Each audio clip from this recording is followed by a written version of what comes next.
Okay. We are... What if we're not back? What if we're forward? What if we never say back again? What if we're always forward into Morrowind in the future? That sounds better. Yeah, so a lot of off-screen leveling occurred, which really meant I paid uh, a member of the Thieves Guild to teach me Speechcraft, and I should have gone to the Blades guy because he likes us more than the Thieves Guild does.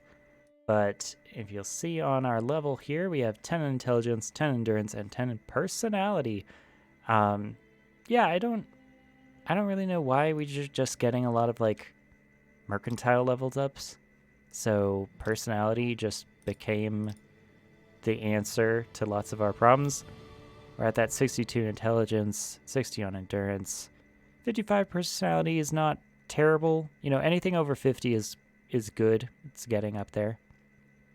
And, as a witch, I think that's pretty strong for us. We want to be a hot witch. We want to be an attractive witch, A witch with good personality. Witches do have good personality. In all the stories, they're always very characterful, if not always nice to you. But you gotta earn that, Alright, with that level up, we are level 8. And it immediately begs the question, what other next skills are we gonna go?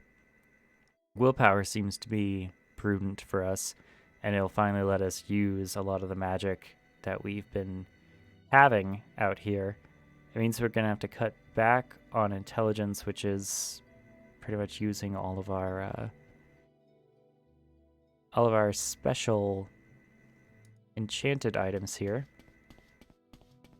Or at least, not focusing on them. Yeah, we took a nap in the Nage's Guild. What may I do for you? I don't know if we really want to do her quests or not. We could. They're just anti-Telvanni quests. So that's kind of one of the things about Morrowind, is it really pressures you to do multiple playthroughs of the game. But it also means that, you're going to have to deal with saying no to certain things as you're playing. Which is, it's a little hard. A little difficult to do. See if we can sell some of these back. Don't really use scrolls that much. See what we can get for them. Alright, not bad.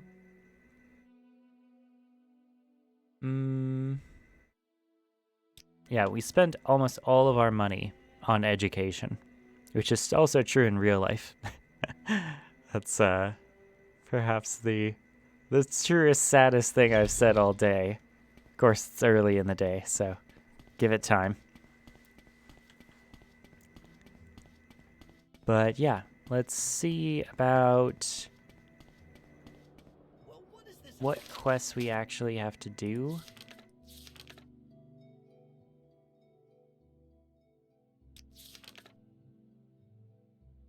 Oh, Balatus Dimvani. Mr. Aaron will make me a mouth if I convince... Make me his mouth. Ahem. If I convince Balatus to join the council. Yeah, I don't know. I mean, Balatus doesn't want to join the council for, like, pretty specific reason, I assume.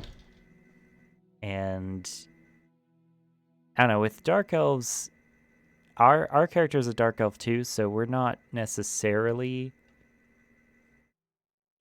like 100% younger. We're gonna sell that. Actually, should I sell that or should I keep it? We do need money right now, but there's just no guarantee that's actually going to be a good thing for us. But I don't know. Right now, we're not in a position where we're calling the shots in the world. We're in a position where we're doing the things that people with power over us tell us to do. And that means that you know, when they say jump, you say how high. As long as you can jump and it's not extremely immoral not to jump. Of course. Within keeping of your honor, you can jump. That's something that I've just finished up my paper yesterday. Actually, at midnight yesterday, so less than 12 hours ago. And I was pretty happy with it. It gave me a little bit more confidence as a writer to really show myself that I still can do it. I could still get the old juices flowing and writing actually out on the page and paper and have it be, you know, at least somewhat cohesive. And we'll see what grade we got in it. I think we got all the points, or I think we harvested all the points for this class from the things that aren't the paper, which is the presentation and, of course, class participation. Always important.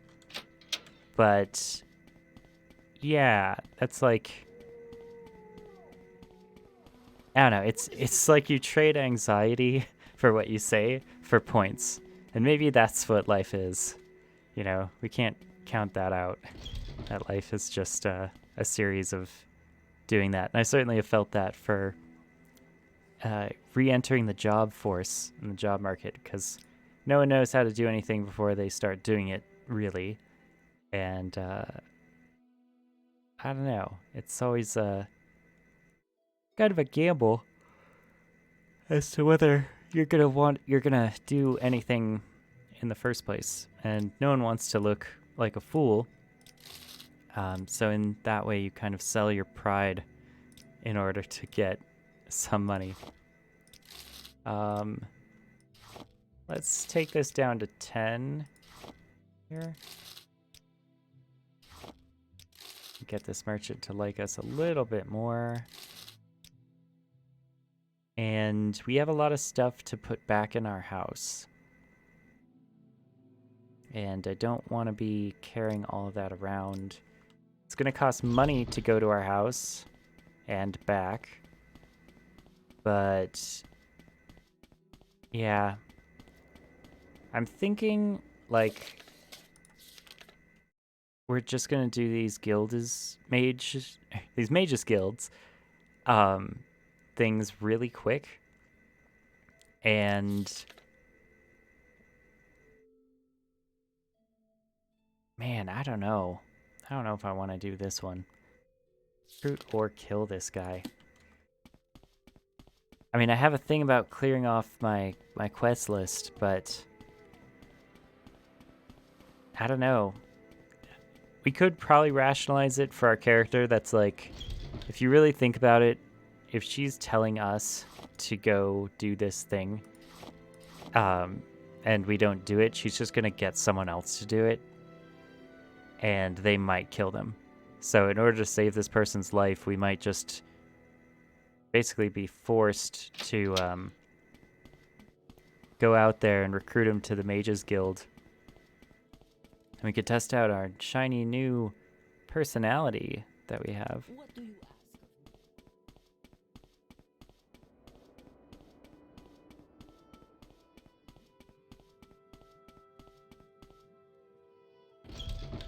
Yes, Outlander, what may I do for you? Actually, real quick, I'm just gonna check my house. I changed all the books to Caius Cosade's house. I think that's better for us because it's like we have a business house, which is the council club, where we murdered like 5 people. And then we have our museum house, which is like where we go to relax, and, you know, it's much nicer. It's not quite as bloody. But here, when we're here to do business. It's one of the most important things when working from home in the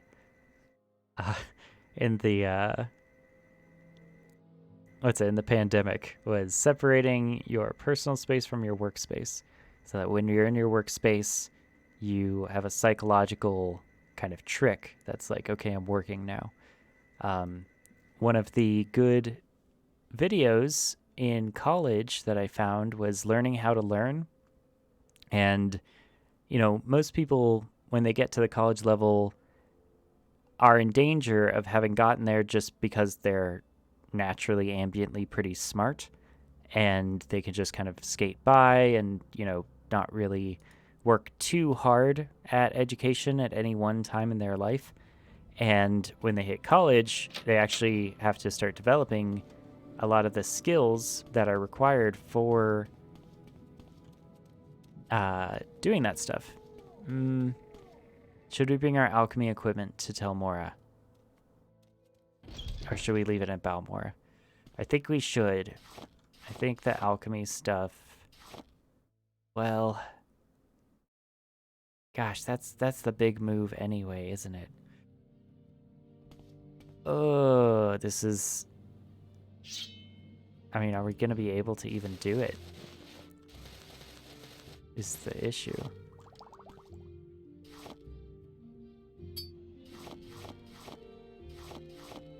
No, I mean, we're going to have to do it in stages, potentially. Alright, if that's the case, then we're going to leave...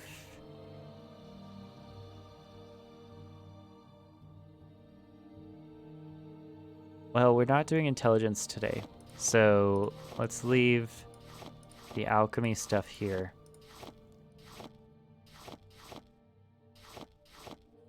So all the rare alchemy ingredients will be in this location. We will move the clothes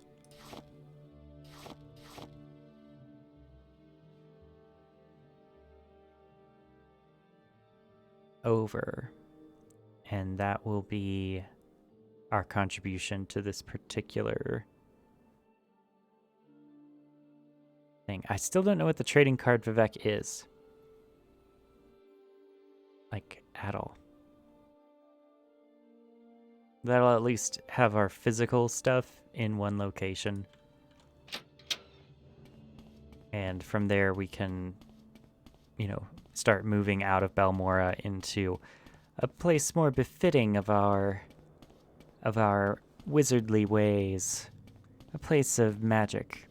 You gotta go to the city that is doing the thing that your job is. It's important to be at the centers of hubs for your location. If you were in France in the 1700s and 1800s and you wanted to be a painter, you pretty much had to, spend as much time in Paris as you possibly could afford. And I say it that way on purpose because for a lot of people that, just being in Paris or being in... This might be good. But later, we don't want to level up.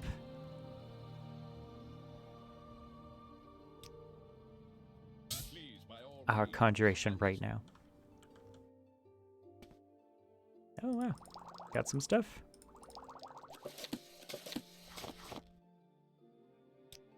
A lot of this for me is just when I see that I'm like, oh, money. That's good. I can sell this for money immediately. If I can find the enchanter. Oh yeah.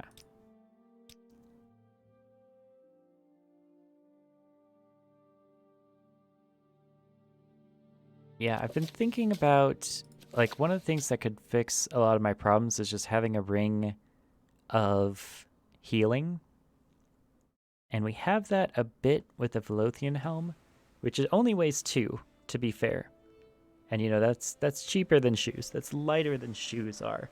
So, for 2 for healing, that's not bad. And a lot of that is just because it can help us when we run out of magicka and we're maxed out on the skills that we want to level up from. The most dangerous part of that is that we can't get our magicka back for free, which starts cutting into our health. Now, when you rest, you gain back health for free, which is nice. But, if we want to level up our magicka skills, that's pretty difficult for us to do when we can't regenerate our magicka. So,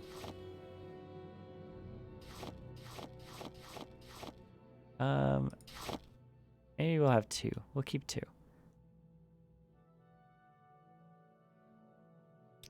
Oh, come on.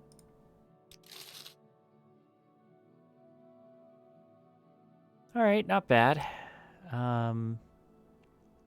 What else can we sell? I guess this. And they're 0.2. We might want to keep as some of these, like have a healthy stock. Bone mold shield. We're not going to use shields, are we? Yeah, I don't think we are.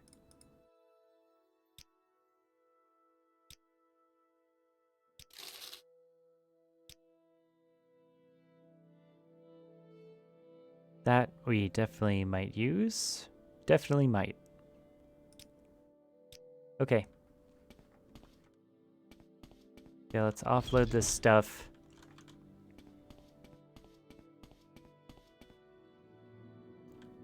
Make ourselves still more of a presence in Sadrith Mora. And then from there, I have half in mind just to walk to wherever the Mages Guild quest is. What's this about? I mean, we could take this opportunity to level up our spear more. But if I was going to do that, I'll do that off screen. You guys don't want to see me hitting a training dummy all day.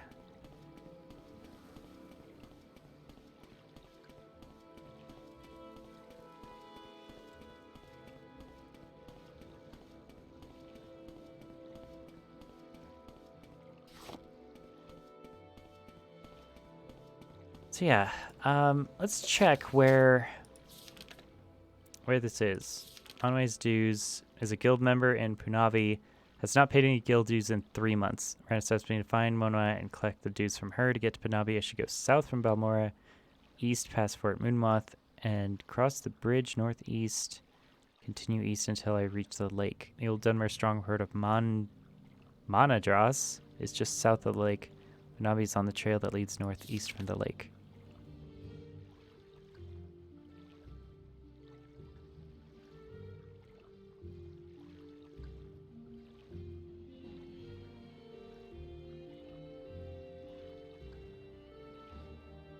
Okay.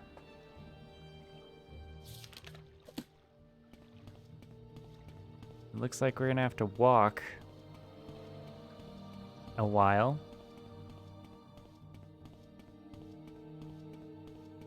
It might still be good. Well, I don't know. The Telvanni questline might give us a house sooner. So that could be important.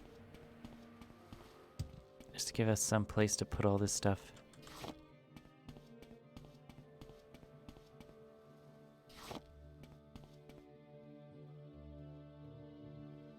So we're not trying to level up our enchanting skill this time, because that's intelligence, but we are trying to level up our alteration. And our alteration is levitate. So let's go to our house, shall we?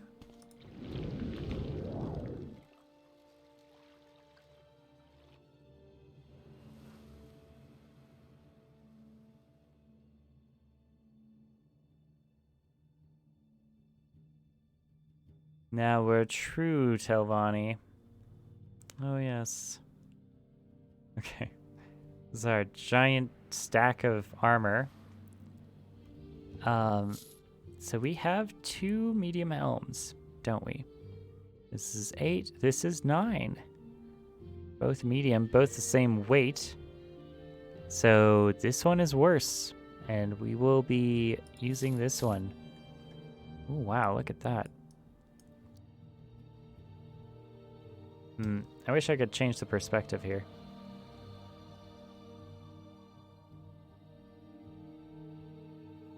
All right, fair enough. So that will be the new inclusion to our medium armor. Looks pretty cool. Looks very Dune-esque. And bone molds. Greaves. Let's unpack all of the things. They're on a skirt here. Exquisite shoes. They have nice spark blade. The ghost free papers. Still worth a chuckle.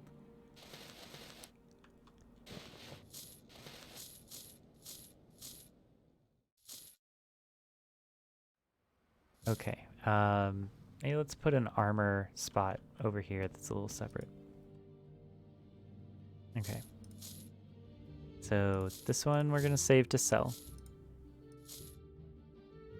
Bring down the pauldrons, bone mold, left and right bracers, and this now. Also the cuirass is going down. So should we level up agility or endurance is the question. My initial thought is endurance, just because our health is still really low. And we did not get a very good start with our leveling for endurance, so I kind of feel like endurance has to be it for us for a while. And medium armor gives us that endurance. And light armor does not. So yeah, I think that it's time to shed the light armor. Actually, we'll be, funny enough, keeping all of this stuff. Doing things and undoing them. That's a lot of what Morrowind can be. 2 exquisite shoes, that's fine. The gloves, pants, robe.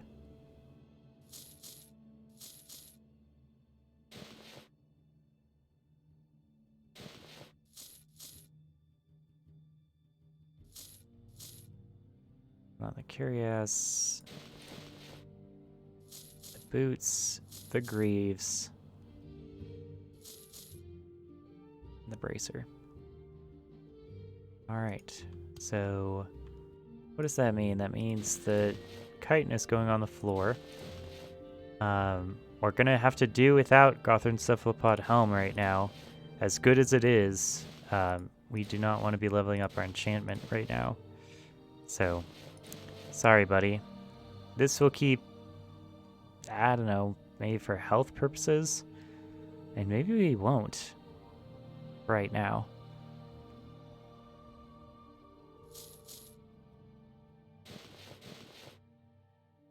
It's our only healing item, so it could be nice in a pinch. But it's our messy stack of armor, and then we'll put our weaponry over here. Steel Viper Sword is fine. Dagger of Judgment, good. We're gonna keep the blade. We actually need to sell this Toxic Staff of Cloud because it's on strike, and we're not a blunt weapon character, so we almost never hit with this staff. We could keep it as a museum piece, I suppose. Yeah, maybe we'll keep it as a museum. Museum's fine. It's gonna be a little while since we max out on leveling, so tempted to just leave that there. Gosh, it looks cool though. That's very Morrowind for me. The chitin helmet.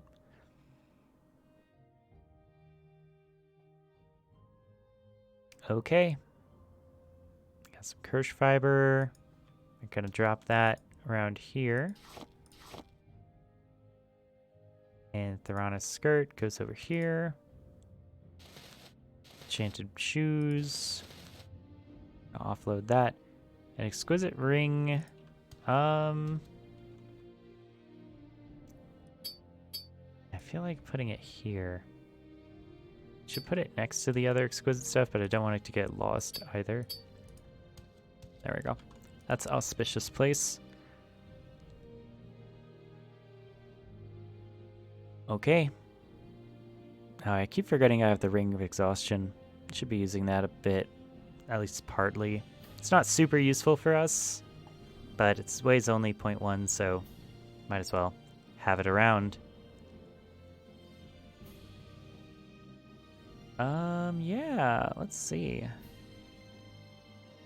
This trading card, I think we'll just leave that in this spot with our other stuff.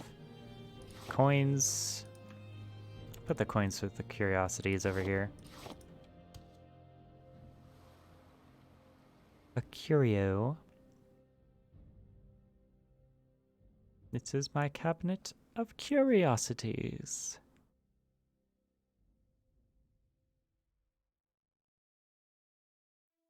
Man, that's a good chink blade. Really happy we got that. Okay. I think that is it for us. Now, the next question is, where are we going?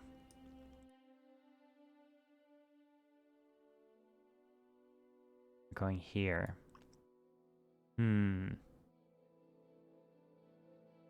Saran might be good. It's kind of south. Gonna be a very long walk. We could take the boat to Saran, maybe? If it'll go there. It's still a bit of money, but I don't know. I don't know if we want to fill out the map on the way.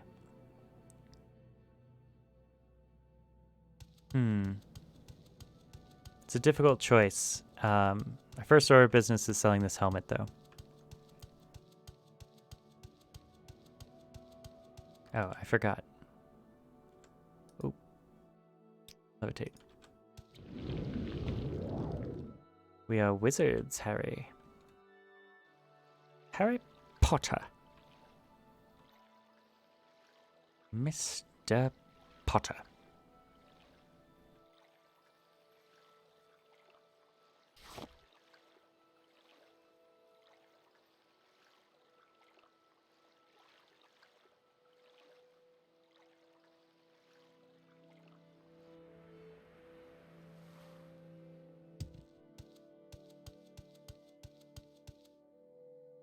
Yo, what's up? Turn the ASMR Morrowind walk across the map. Pretty much. I mean, it's kind of like the little footstep sounds that we're going to be hearing for a while. I don't know, like, how is the best way to do it in Morrowind? Is it just to, like, walk across the whole thing, or is it always to be paying people to travel? Because we're not super rich right now. That's kind of a problem for us. Oh, maybe we could have gotten more. Anytime you get a good deal, that's the question that you always have to ask yourself. Is like, could I have gotten a better deal? Nothing is ever good enough. You can't ever just be happy with getting a good deal. You can always ruin it for yourself by saying, well, maybe I could have gotten a few dollars more off, right? Because if he came down to that price, then what's the chances that he could give a little extra gold? Just a little bit more.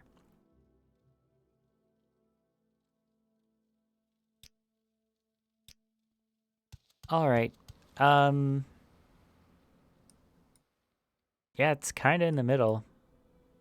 I mean, Balmore is certainly faster. We've never been to Saran. Vivek is closer still, actually. You might want to go to Vivek. We actually have a lot of quests to do in Vivek that are just ambient quests, and that could probably help us out. So maybe that's the play. Oh, actually, okay, just before we leave Civilization, I want to be sure that we have everything. Because I have an idea. We're going to cast Omsivi's Intervention, and I bet that will take us far away from here.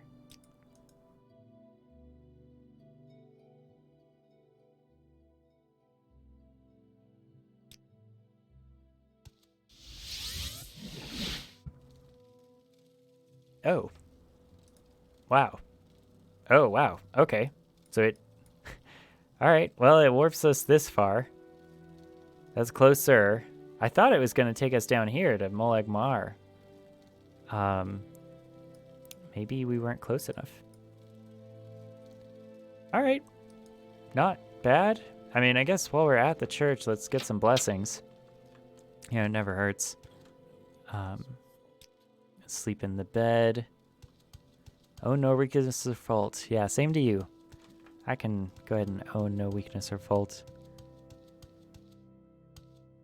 Got that enchanted robe. Seems nice.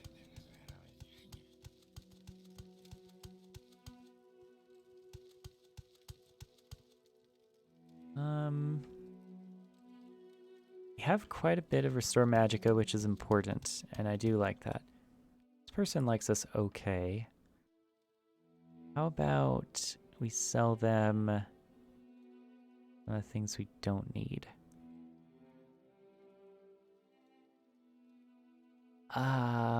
This was a mistake to bring this. We should have dropped this off.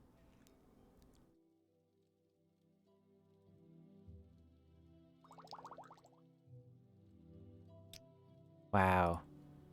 Won't even give us anything for it. Okay. How about this?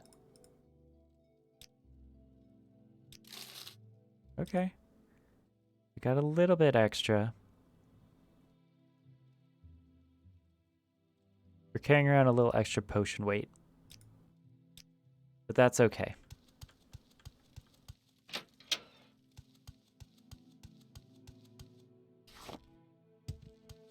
Start harvesting the countryside here.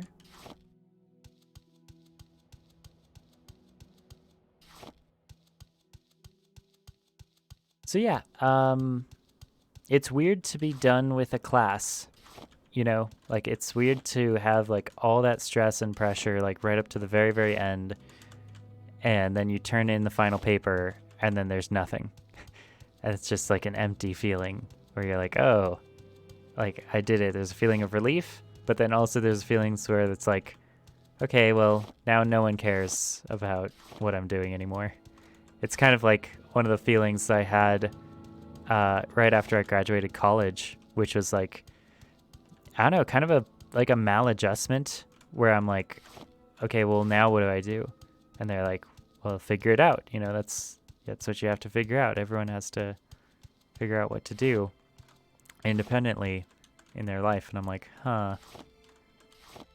Well, it doesn't seem like there's any good options on the table. And, you know, there's a wide variety of ways in which that's either true or not. But things are going pretty good right now. Except for many of the games that came out for the Christmas season broke. They broke. You know, they broke my game. Like, it's hard for me to use them. And one of them is Century of Ashes, which is a dragon game, a dragon flight simulator game. It's really fun, if a bit like, you know, shallow arcade-esque, and, you know, it's very dominated by players that are really, really good at the game and just blow you up in a second. But I want to play that game. Are those bandits? And do the bandits respawn? This is my question. I don't really want to mess with bandits right now. I guess I've never been over here before.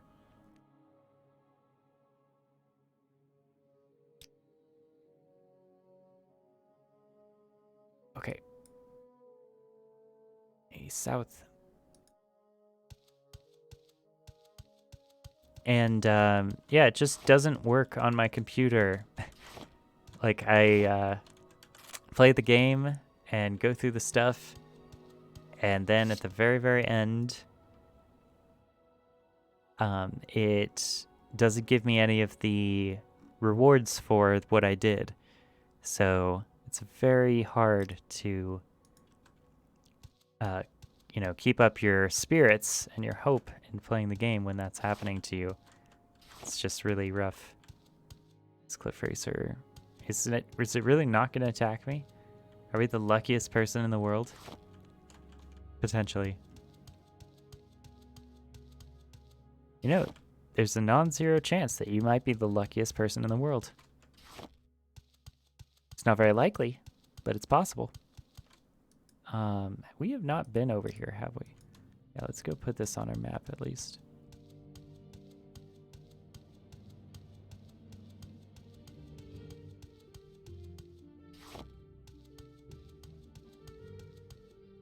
Masama Cave. Okay. Ooh, wow. Nice. Alright. Well, now that that's on our map, we can continue onward.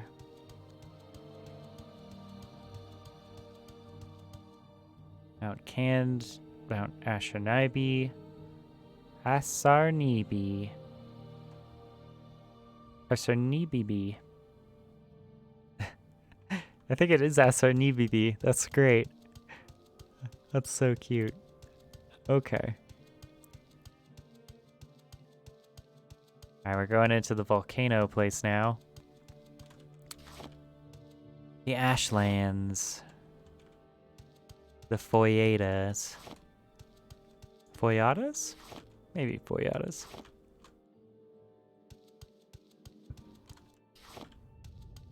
Although I have a well-known speech about how pronunciation changes throughout time and region and place, and people should, you know, not be as worried about it.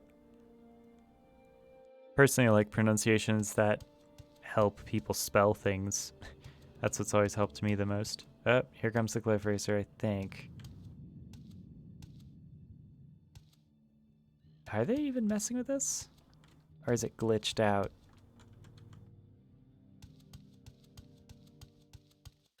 Yeah, here it comes.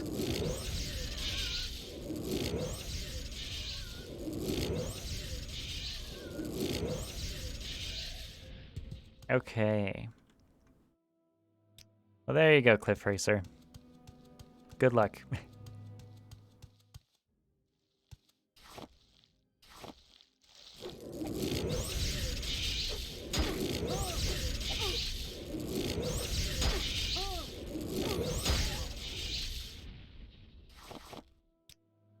Okay.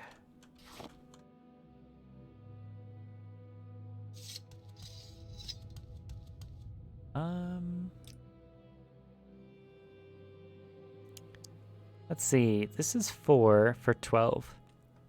Do we have any other spell that's even cheap like that? 4 for 10. Okay. So it's worse.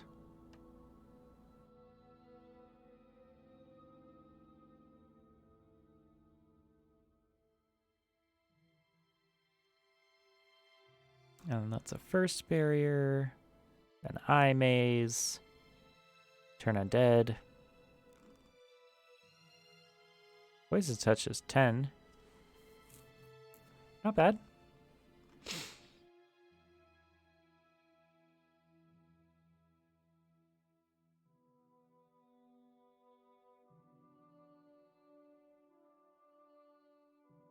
Absorb energy. Okay.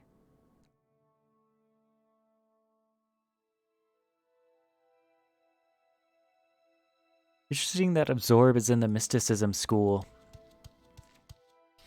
I think that changes in the later games.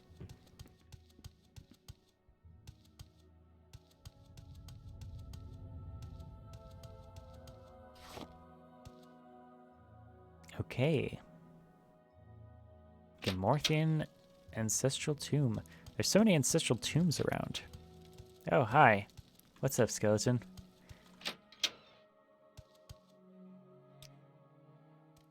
Oh, wow. Okay. Hi. And this shulk beetle is really... It's really going. Okay. That shulk greenback almost killed us. From a bug. This is a more dangerous area than I gave it credit for initially. And Okay, we don't want to go that way. We want to go the opposite way. But there's no road. So I guess we're going to have to just hoof it over the mountains. Like a true Morrowind player. You can just levitate over these mountains, to be frank. Oh, wow. That's another Dwemer ruin over there. I don't know if I've been down here ever, actually. Seems like a little bit of a road. Certainly a lava flow.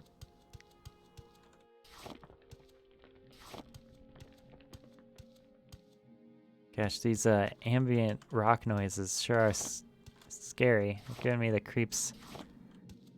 Okay, there's Shock Beetle there. We're gonna get our fatigue back. Then we're gonna go after him. Alright, buddy.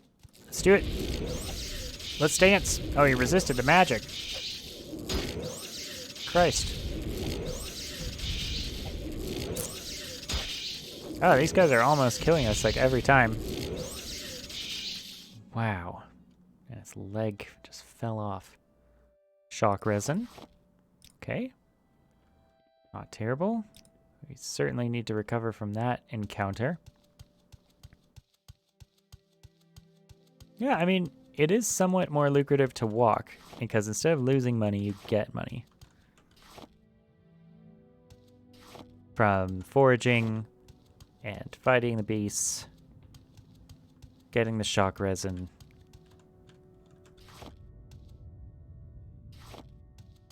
You almost might die, but that's adventuring, you know? That's what we're all here for.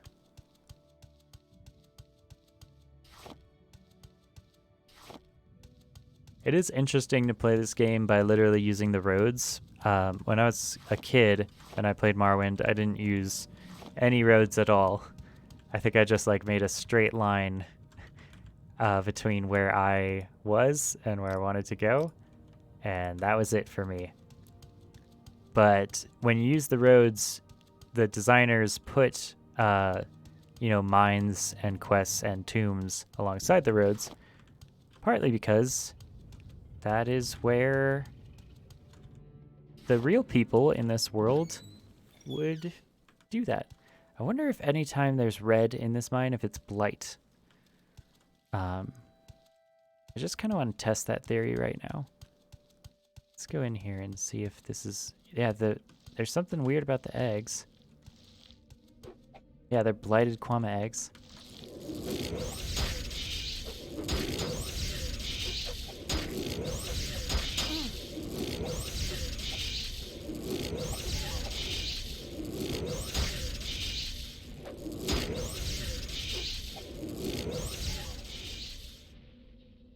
Okay. These are all blighted Kwama foragers. And this is a Kwama egg blighted. Its weight is 10. I don't know if we can eat that. It's drain fatigue. And I don't know if we can sell it either. You cannot place items in the container. Okay. Huh. Very interesting.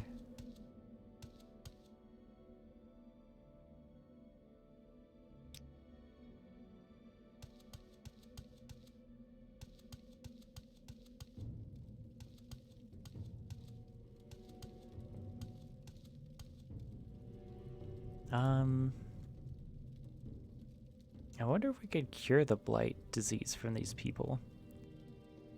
With like Vivek's Kiss, is it? Or like Vivek's Touch? Yeah.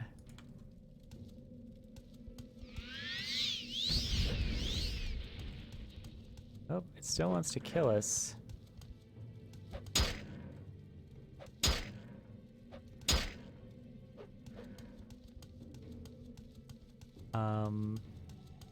I wonder if we can cure the blighted Kwama Queen.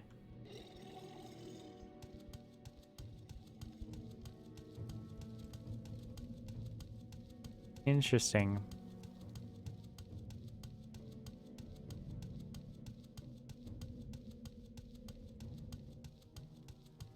Well, we tried.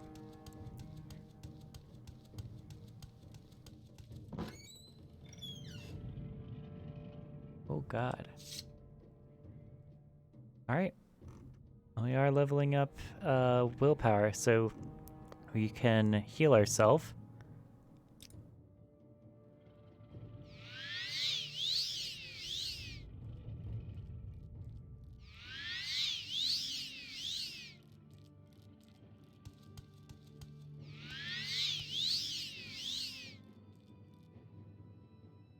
Trading magicka for health. Yeah, and I guess the spear, we do need spear level ups. Oh wow, we got paralyzed right away. That's terrible. That had a lot more health. It's an ash scrib. It's not just a regular scrib. The scrib has seen some stuff. Been in the ash. I don't know, I feel like what level would actually animals be in the world? I was thinking about this when I was playing Hunter Call of the Wild, which also is broken for me, by the way. Although, to be fair, it's broken for many people.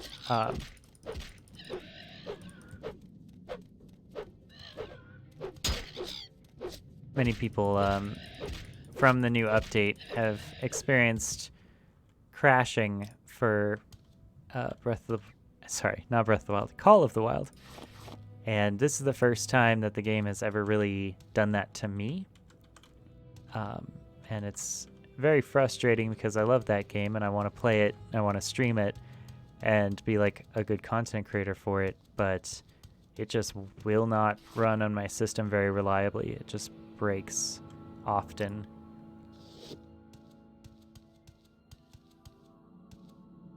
Oh, we did get Ash Chauncher. I wonder if that's a blight disease or a regular disease. Speechcraft minus 20, personality minus 40? Wow, terrible. No one likes us. That's sad. Alright, well, it's probably in with the cures, isn't it? Maybe cure common disease? Give that a shot. No. Okay, so that was a blight disease for sure.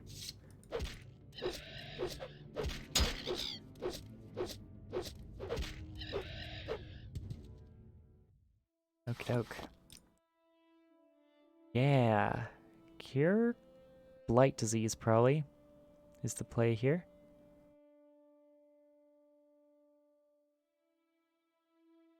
Oh wait, do I not have cure blight disease?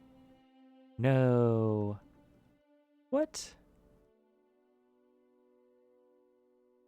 Could have sworn I had cure blight disease.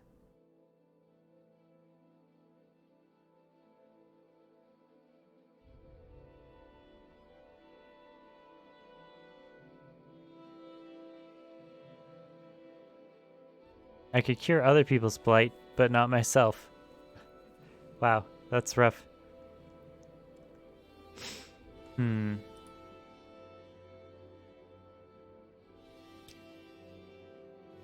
wish you could search by...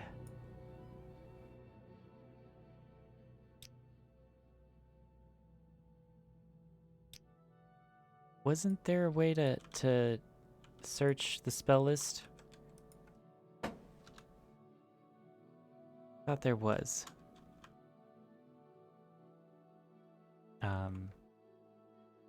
Let's check.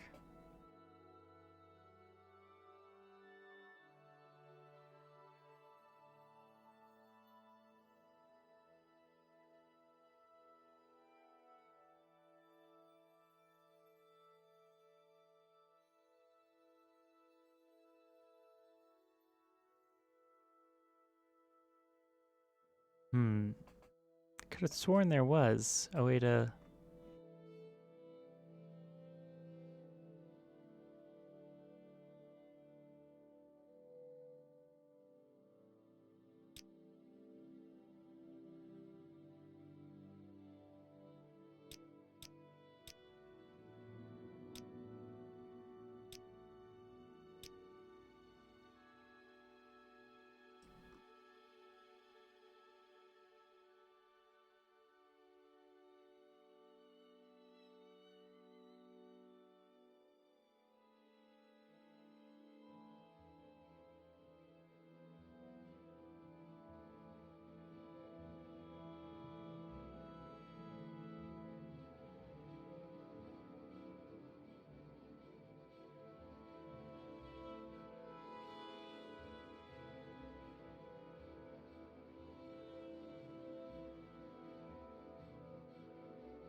Oh yeah, Vivek's Tears. Okay.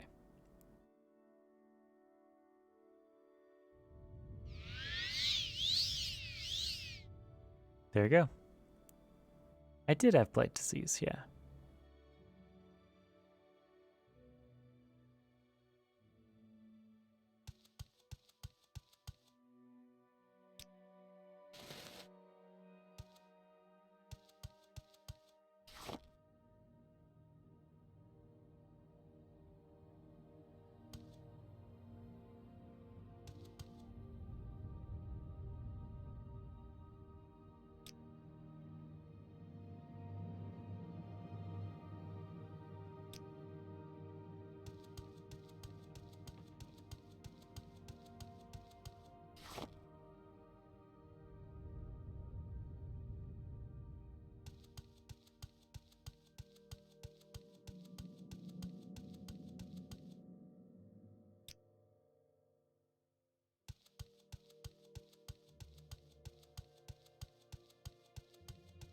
Wow, okay.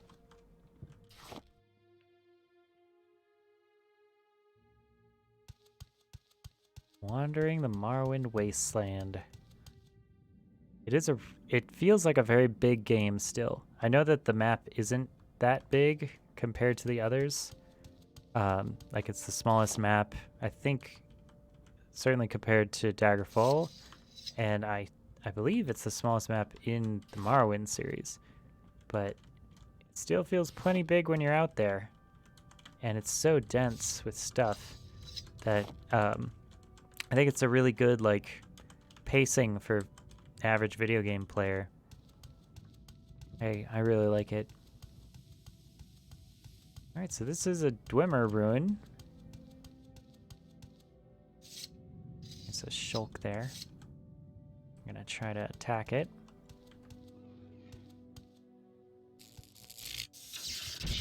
Oh, it's a greenback. All right. Well, maybe we'll kill it first. Hey, thank you. Scuttle and Shock Risen. We got both. Okay. So Gallium Deus entry. Wow. Certainly enemies in here. Oh, there's bandits. Always hanging out in Dwemer Ruins, of course. Gallium Deus. Haven't heard that one before.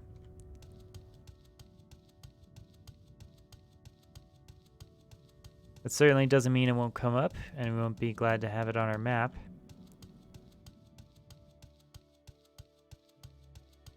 Yeah, for now, let's just get our endurance to 10. That seems to be the first mission of every level up for us.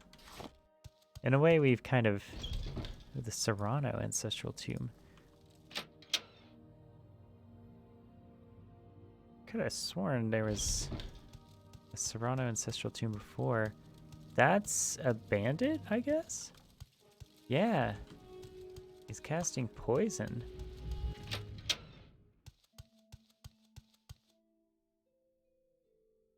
Okay. I don't know who that is. South, maybe? Seems like there's more stuff south. This seems like just a big mountain.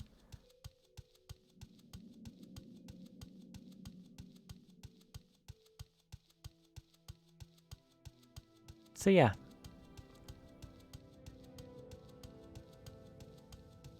Gosh, it's good to play Morrowind again. And also, to not have to worry about school stuff anymore. Of course, I actually like worrying about school stuff. Or rather, I enjoy school stuff on its own.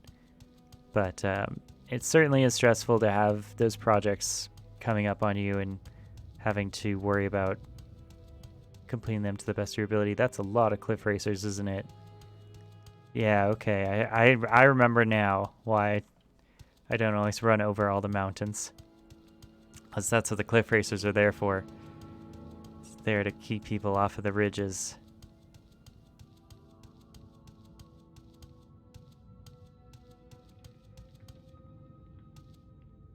I mean, We're going that way anyway. We might have to fight a few cliff racers off on the way.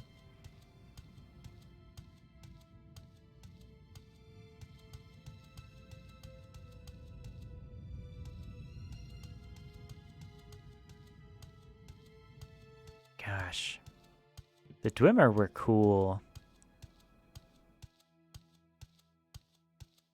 I wonder if we're going to see any more of them in the later Elder Scrolls games. Or even in this one. I never played the main quest of this one, so we'll have to see what Dwemer things we can find. Like tech dwarves. Teched out of their minds. Get all teched up.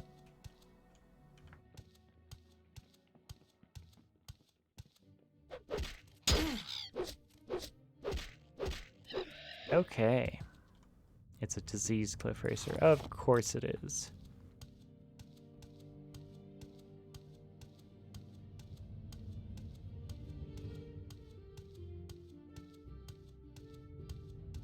Oh wow. There's a fort down here. Okay, that's cool. Lucky for us. That cliff racer seems like gray. Not necessarily good cliff racer. Oh, there's a bunch of Nyx hounds. Wow, and this fort is like broken on its front. It does not seem like things are going well over here.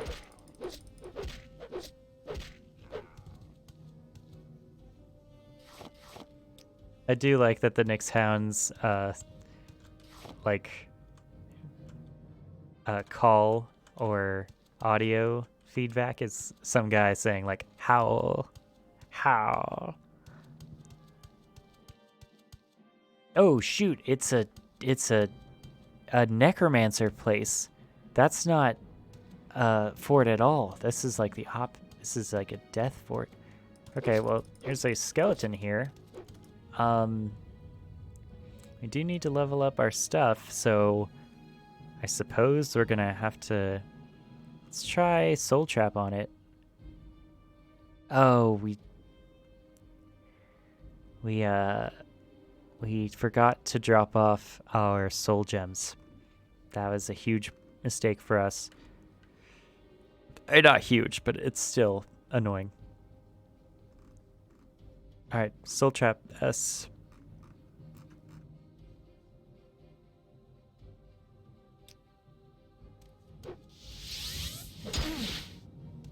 I don't know how hard this person is gonna hit. So might be better to give us a shock bite. Oh, they certainly seem very strong. Alright, time for the rings, I suppose. Well, actually, what is our best destruction spell? Like, genuinely. Does poison affect them? Don't think it does. Yeah, they're target resistant magic. It's a skeleton. It doesn't care about poison. Fire, there should be...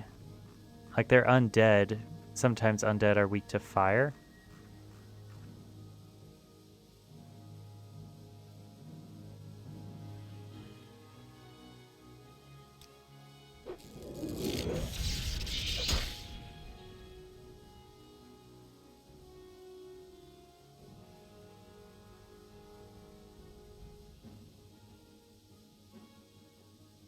Fireball. We're in touch range. How about Fire Bite?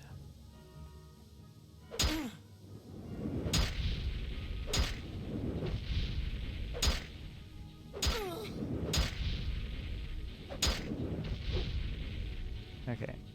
Might have to do a few things here.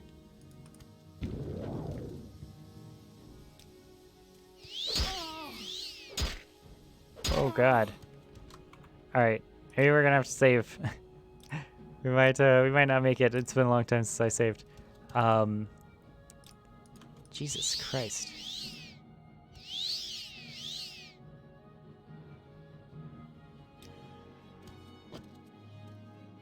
Target resisted magic. So it can't be paralyzed. It looks like it resists frost, which is certainly a problem for us. Doesn't care about frost at all. Maybe weakness to fire, which is a destruction spell. And then maybe fire. How long does that last? 30 seconds. Okay.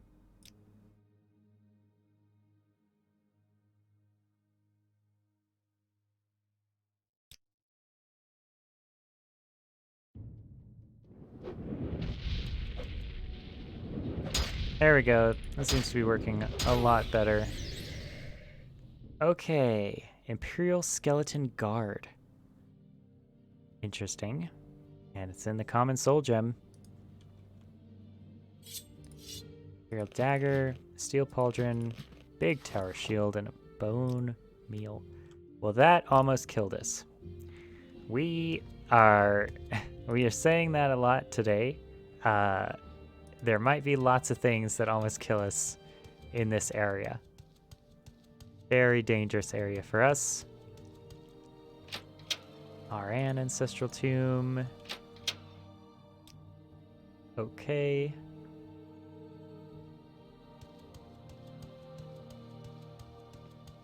I kind of want to get this on our map, even if we don't do anything with it. It seems like a necromancer hideout. Like there's all these bones here. Yeah, okay. Are we faster than the skeletons is a big question for us. That one has a bow. Okay, that's not going to matter if we're faster or not. And certainly, old note, no matter how hard I scrub, I will never be clean. Drip, drop, drip, drop. Okay, that's cool. Yeah, I'm going to take that Ash Moth Legion Fort. Whoa. Okay. So lots and lots and lots of necromancers in there. And we might die. Of course. What's our strongest heal spell?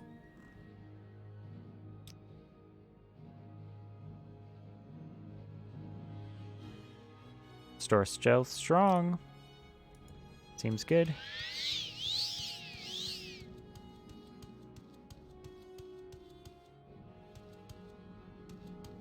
All right. Wow. That was something. Ash Moth. So there's Moon Moth and there's Ash Moth. Ash Moth apparently has been taken over by necromancers. Filthy, stinking necromancers. Not like us, of course.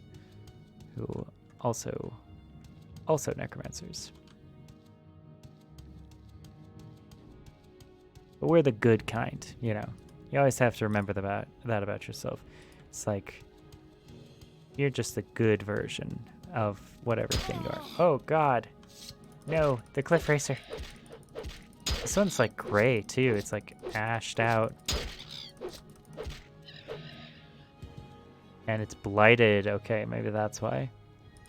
Blighted cliff racer. We did not catch a blight this time around. Still cannot rest because there's enemies nearby.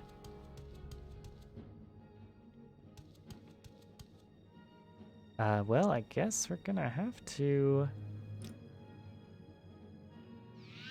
heal ourselves as much as we can.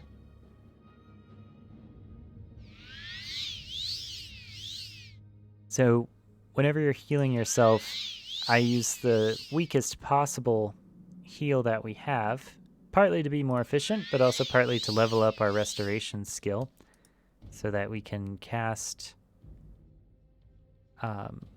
things easier when we're more tired and level up our overall restoration skill, which is 43 right now. So that's always important.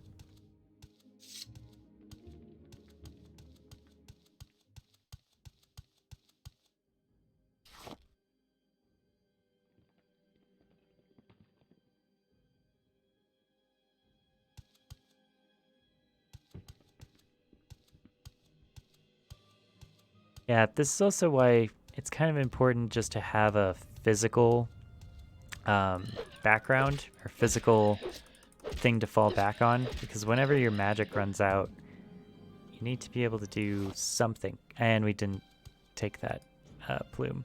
That was a mistake by us. Still can't rest here. This is kind of turning into a problem.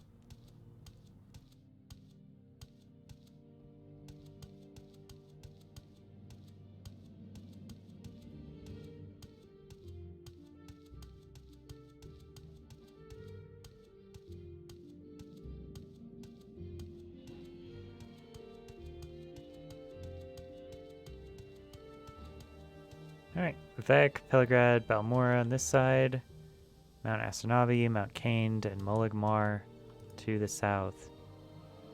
Alright. It seems like this whole section of Vardenfell is just like ash flow from the volcano.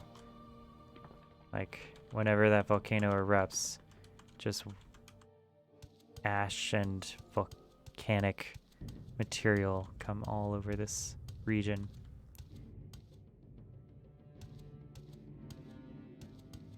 Being attacked by something.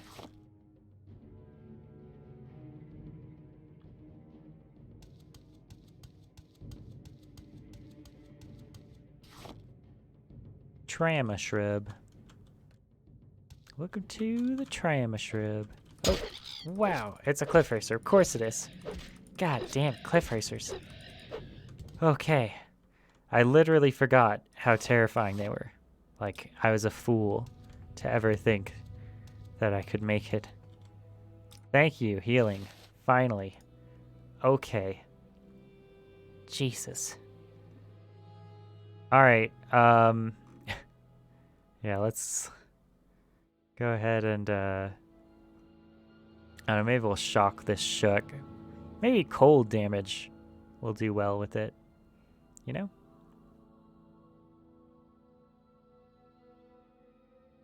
Crossball.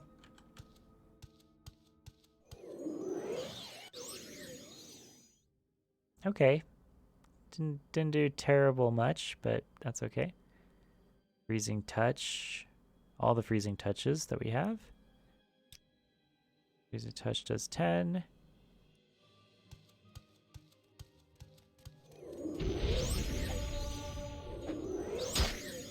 Yeah, that seems strong. Seems very effective on the shulks. I mean, it makes sense. They're from a volcano land. From a volcanic climate. So, fire damage is probably not gonna... They really probably don't care about that. Like Peligrad, Moligmar, Mount Cand, Mount Asanabi.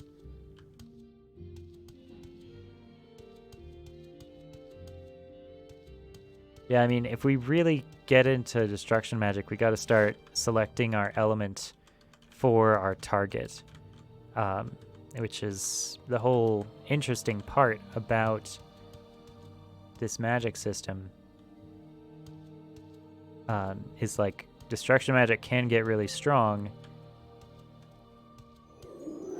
What's a disease shulk?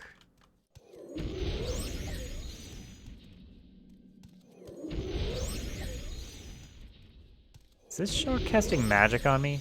Does this shulk have magic? Scuttle. Okay, do we have a disease? No, we do not. Alright, we're gonna heal. Oh, wow. That's a really cool effect. This, like, morning mist. Vandus Ancestral Tomb. Putting a lot of ancestral tombs on our map, I'll say that. Oh, God.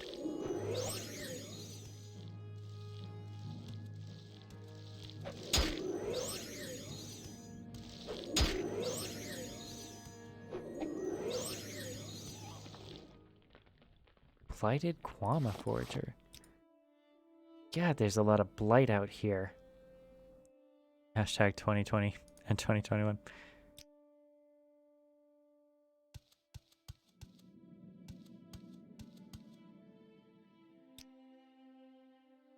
All right, well, we can probably... We're going to have to swim across this at some point. Oh, what's up, Kangmu? and 2025. Sad. I mean, it's probably true. It's probably what's gonna happen. Let's work on killing this rock crab over here. Oh yeah, we're doing good damage to rock crabs now. I'm so happy that our spear skill has come along so well, and also that we chose spear, because I really do miss it from the other genres of Elder Scrolls. Reach is always such an important key defensive tool for combat in general. Anyone who's done fencing for any length of time, but certainly as long as I have, can really appreciate the right distance at the right time. That's what you need to win a sword fight. And yeah, it's weird that they don't remember these spears being in Morrowind. I mean, I remember spears being in Morrowind because I just believe in spears in general, like as a human invention. I like them more than swords. I think they're very important and useful historically. And oh, there's that shock again. I guess we'll kill it. Always making the choice to kill shocks. That's what we're making. That's how we're living our life. That is poison. It keeps us out of range if we do it correctly, and it, you know, gives us something to do. It's more complicated combat-wise than just run up, hit thing with sword all the time. Partly because anytime you're using a sword, you're probably in range of them also. So, did that shock kill that diseased rat?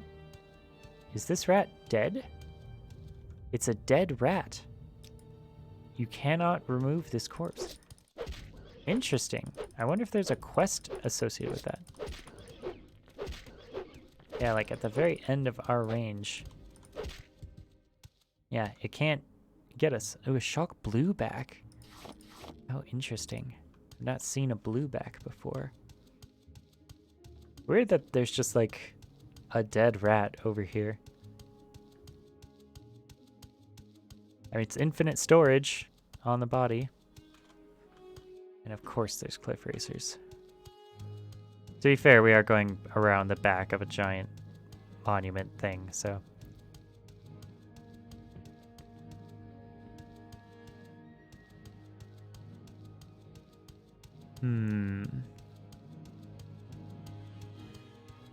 Ah, there really is no way up to these except for the front.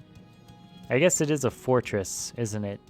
It's one of the first, like, elf fortresses that they made when they moved here to this region. Oh, hi.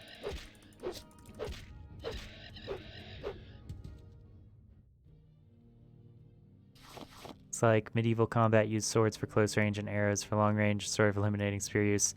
So, well, I mean, there's pike and shot for a very long time. One of the most powerful things on the battlefield of medieval times is knights, on mounted knights and horses and cavalry in general.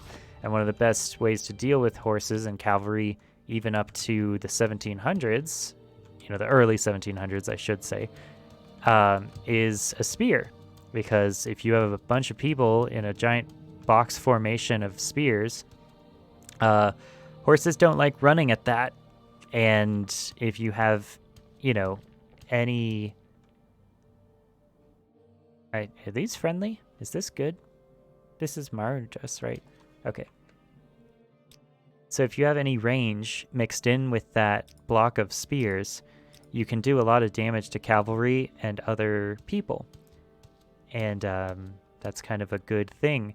So, like, pike and shot became the defining feature of European warfare for, I mean, close to 100 years, I would say, if not more, when people started moving more towards bayonets, and quite frankly, the guns started getting better and didn't need like a stand stick to hold them, so they were lighter, so that people instead just had them put the pike onto the gun, so it's pike and shot together.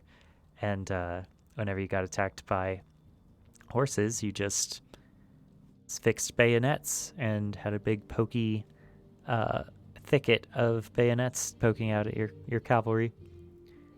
They had guns in the 1700s. Yes, they did. They were bad guns. They were just terrible guns. They had guns as early as like 1650, I think. And of course, Asia had guns much, much earlier as well.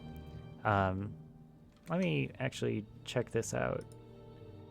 Because European gun usage and Asian gun usage is very different. Like, they don't even really call them guns. They call them, like, arbalests or, you know, the early muskets. Arquebusiers, I should say.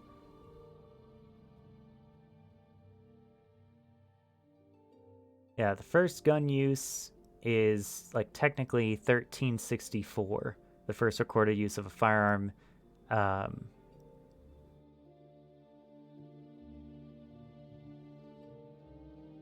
Handguns are known across Europe into the 1400s. The matchlock gun then appears.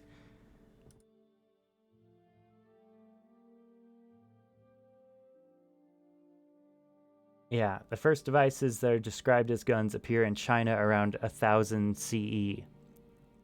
By the 12th century, the technology is spreading throughout the rest of Asia and into Europe by the 13th century. So that's the 1200s. So yeah, I mean, it's important to note they're very bad at this time period. They're not good ideas. They're extremely fickle. They often explode in your hand. They're not used by like modern militaries. They're just kind of like almost a curiosity, like a hyper weapon. But yeah, there's history of firearms is a fascinating subject because it's been so important to, you know, modern human military history. But yeah, I mean, it's always like a murky emergence of like when the first guns start being used effectively in combat for military use in Europe and kind of also in Asia, although in the Sengoku Jidai, there's pretty good uses of massed matchlocks as an idea, but they're expensive, you know, like they're at this time period, you need a good volume of money. And a lot of people were just saying, you know, I can do the same thing with archers. And archery has a longer cultural history. It's seen as like more elegant and also cheaper to use and has a longer range often. So, you know, the firearm, if it hits something, it does a lot of damage to it. But a lot of times it's hard to get it to hit anything at this time period. Pretty much up until, quite frankly, like the 1840s and 1812s, like it's very difficult to get reliable ammunition that is standardized in size, a reliable bore for the machining process for the gun. Like the gun is a very precision instrument, and you really need a lot of things to come together at the right time at the right place in order to make the gun do its job. And so the solution to that before is if you can't get, you know, perfect guns or good guns, or the good guns are like extremely cost prohibitively expensive, you just get a lot of guns and then you have them all fire at the same time. And then one of them will probably hit something, you know, that's what massing volley fire was about, is it was, you know, a solution to the accuracy problem. And that happened in arrows as well, for volley fired arrow salvos. It happens also in naval warfare with cannonade. So yeah, the military solution is often throw more things at the problem rather than get the one thing to actually work all the time.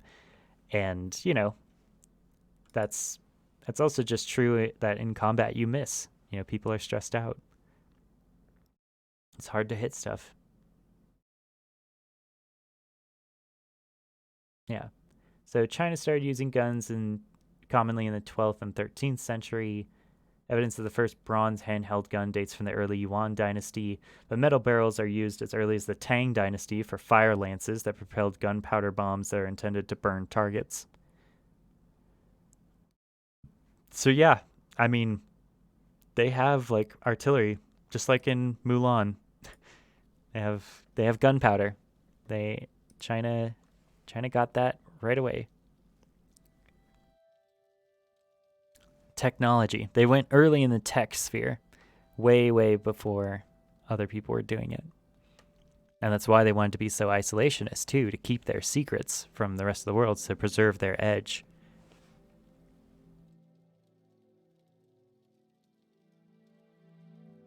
And they also thought it was like literally the secrets of the universe, which it is, kind of. Okay, so what are we... Sorry, what are we doing? Is it Monway's dues?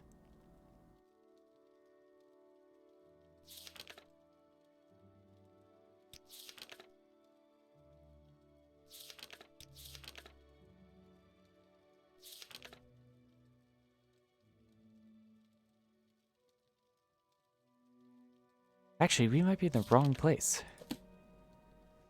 Yeah, this isn't even where we were going. I don't know why I thought that. I just picked this spot, Mondras, and I thought it sounded familiar. Oh, jeez. Okay. Who are these people? This is House Redoran. Oh, okay. An opponent who yields may not be slain honorably. I don't know if there is yield in this game. I know that I think Oblivion did add yield as a function.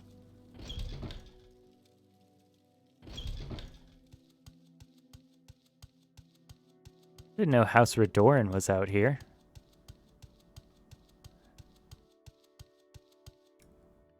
Guess the Ashlands are kind of their jam.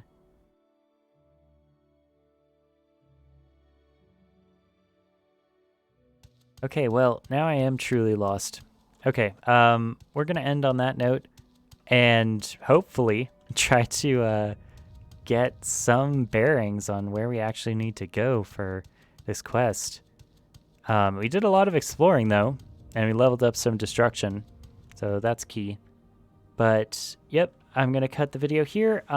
It's been about an hour and a half. Thank you guys so much for watching, and stay tuned. I'll probably be doing more later today.